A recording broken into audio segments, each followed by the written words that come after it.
I will never forget October 2017.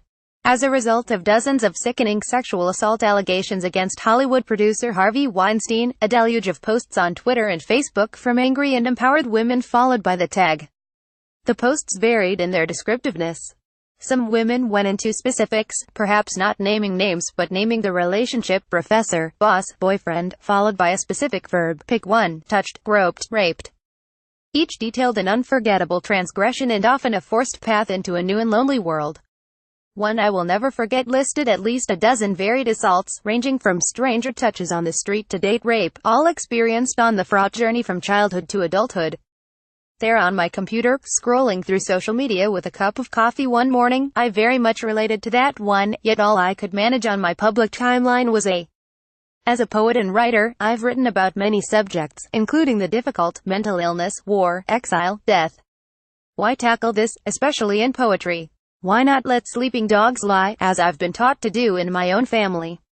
While I mostly believe that poetry and therapy occupy two separate domains, I have found in my writing practice that taking an experience or an emotional state that is difficult to write about and turning it into an object that can be molded and shaped, which is what all artists do with art, has fulfilled one purpose: the almost alchemical transformation of one thing into another, or to borrow from the title of poet and activist Audre Lorde's essay, what occurs is the transformation of silence into language and action. Beyond the act of making poetry and taking back control of your narrative, voicing these experiences, even if only on the page, can do what those posts did last October. Speaking or writing about abuse, once one is ready to do so, can be cathartic, can remove stigma, not just for the writer, but for the reader, too. Linking two or more strangers or friends creates community. And communities are what are needed to effect changes small and large. These days, I often think of one of the poems I first loved, Lorde's Coal.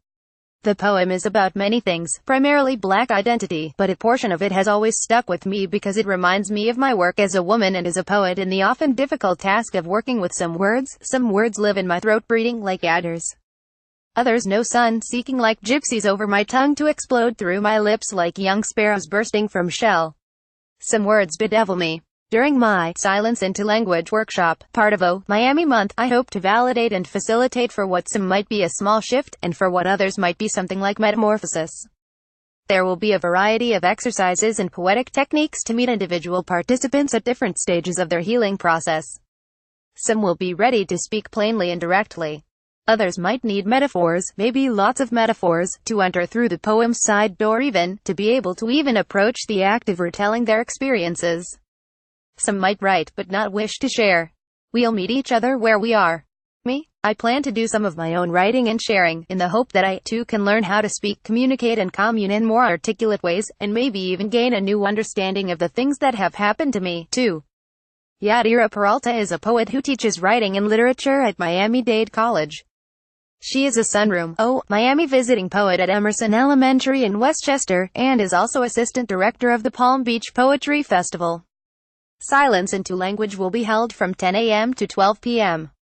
April 29th at the Center for Social Change, 2103 Coral Way, Miami.